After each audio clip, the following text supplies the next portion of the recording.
Lectura del libro de los Hechos de los Apóstoles. En aquellos días, la plebe de Filipos se amontinó contra Pablo y Silas, y los magistrados dieron orden de que los desnudaran y los apalearan. Después de molerlos a palos, los metieron en la cárcel, encargando al carcelero que los vigilara bien. Según la orden recibida, los metió en la mazmorra y les sujetó los pies en el cepo. A eso de medianoche, Pablo y Silas oraban cantando himnos a Dios. Los otros presos escuchaban. De repente vino una sacudida tan violenta que temblaron los cimientos de la cárcel. Las puertas se abrieron de golpe y a todos se les soltaron las cadenas.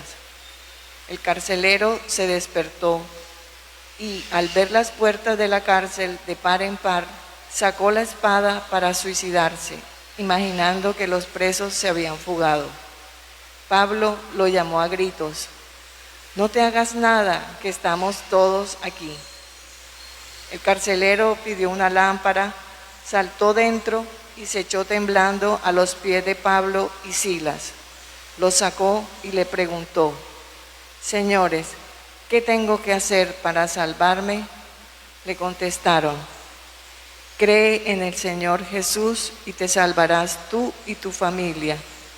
Y le explicaron la palabra del Señor, a él y a todos los de su casa. El carcelero se los llevó a aquellas horas de la noche, les lavó las heridas y se bautizó enseguida con todos los suyos. Los subió a su casa, les preparó la mesa y celebraron una fiesta de familia por haber creído en Dios. Palabra de Dios. Señor, tu derecha me salva. Te doy gracias, Señor, de todo corazón. Delante de los ángeles tañeré para ti, me postraré hacia tu santuario. Daré gracias a tu nombre por tu misericordia y tu lealtad. Cuando te invoqué, me escuchaste, acreciste el valor en mi alma.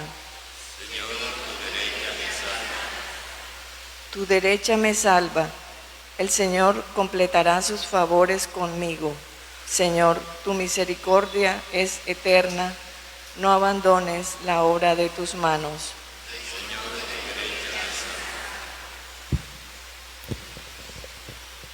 Aleluya, aleluya, aleluya, aleluya.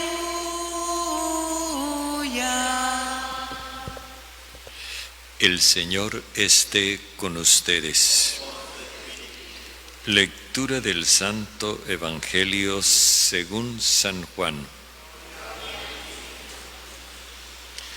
En aquel tiempo dijo Jesús a sus discípulos: Ahora me voy al que me envió, y ninguno de ustedes me pregunta: ¿a dónde vas?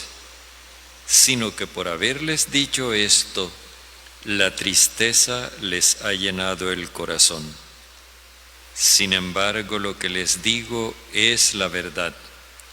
Les conviene que yo me vaya, porque si no me voy, no vendrá a ustedes el valedor. En cambio, si me voy, se los enviaré. Y cuando venga, Él dejará convicto al mundo con la prueba de un pecado, de una justicia y de una condena. De un pecado porque no creen en mí, de una justicia porque me voy al Padre y no me verán, de una condena porque el jefe de este mundo está condenado. Palabra del Señor.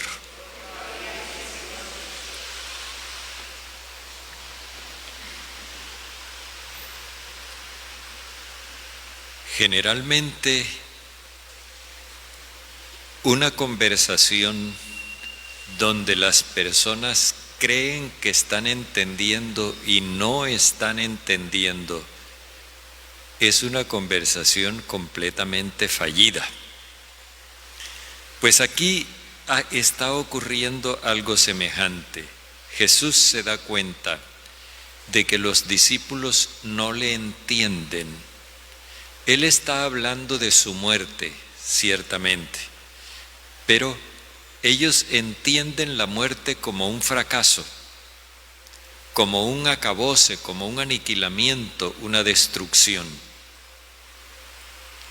Y en cambio Jesús ve la muerte como la culminación de un proceso que en vez de conducirlo a la destrucción, lo lleva al Padre.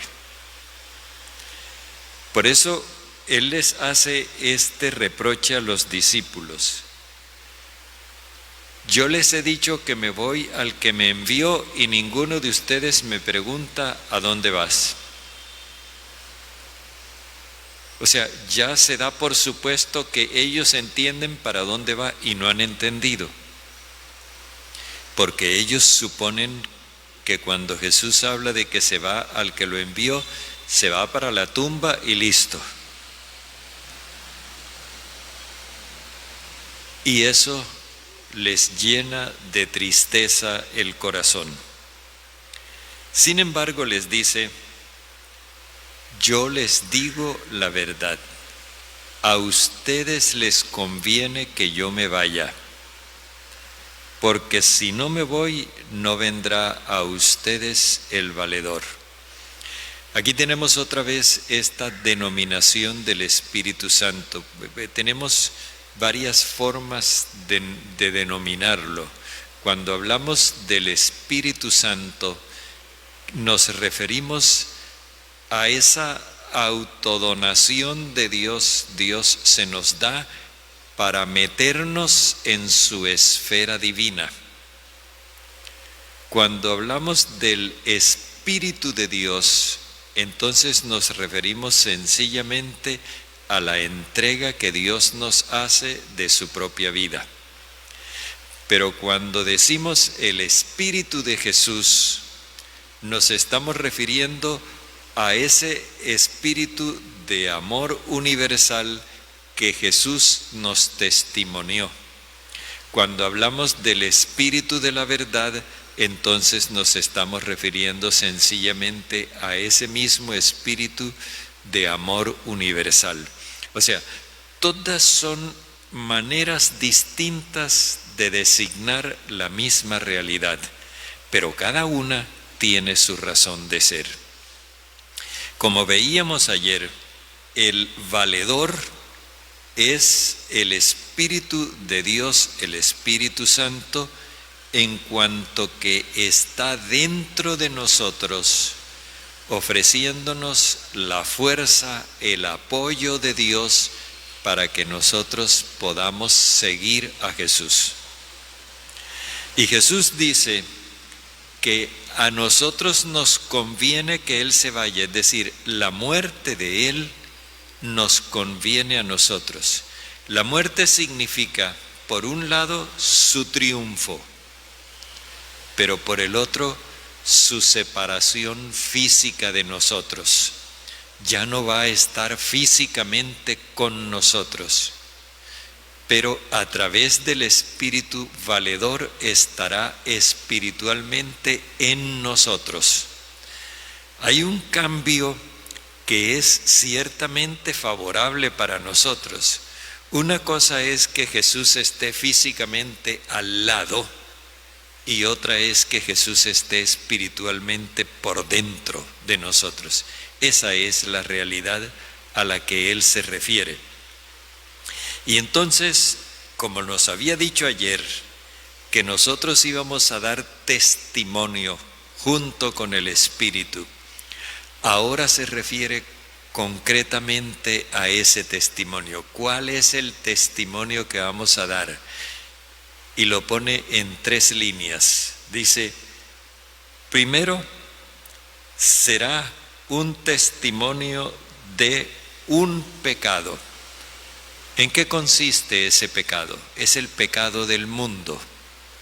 Jesús viene a ofrecer el cumplimiento de la promesa de Dios, que es libertad y vida. El pecado del mundo consiste justamente en lo contrario, en la opresión y la muerte, en la esclavitud, la dominación, como lo queramos ver, lo que niegue la libertad y lo que niegue la vida. Justamente el mundo, aquí tenemos una diferencia que es muy importante no perderla de vista.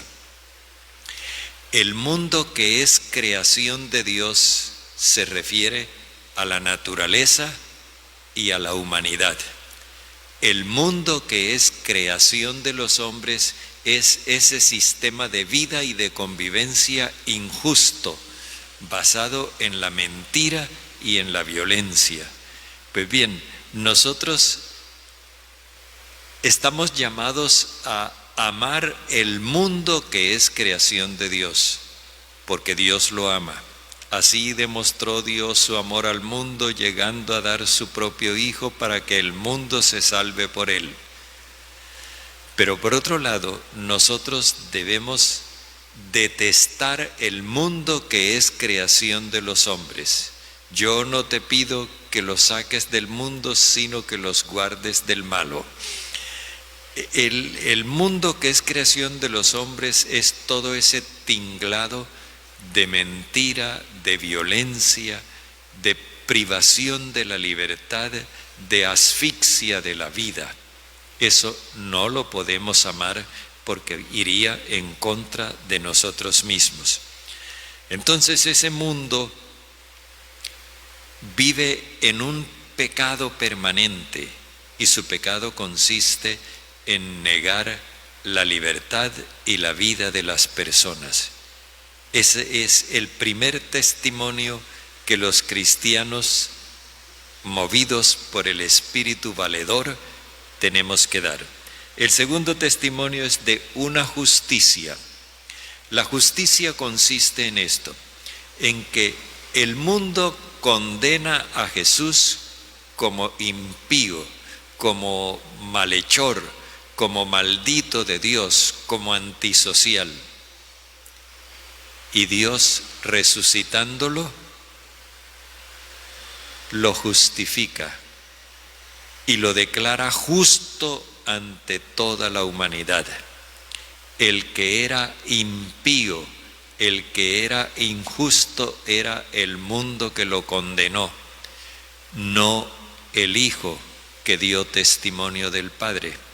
Y entonces esto significa que el Espíritu va a estar también dentro de nosotros, haciéndonos ver que mientras nos mantengamos en el camino de Jesús, aun cuando el mundo entero se venga encima de nosotros a condenarnos, nosotros estamos del lado de la justicia.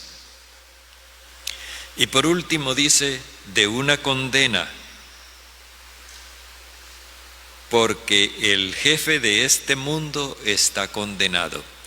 Ahora se refiere concretamente al círculo de poder que lo va a condenar. Este círculo de poder es bastante complejo, porque ahí están las autoridades judías, los sumos sacerdotes, los senadores, los letrados. Pero por otro lado están las autoridades paganas, Herodes y Pilatos. Ese círculo de poder que manipula al pueblo para que pida la crucifixión de Jesús, queda condenado con la resurrección del Señor.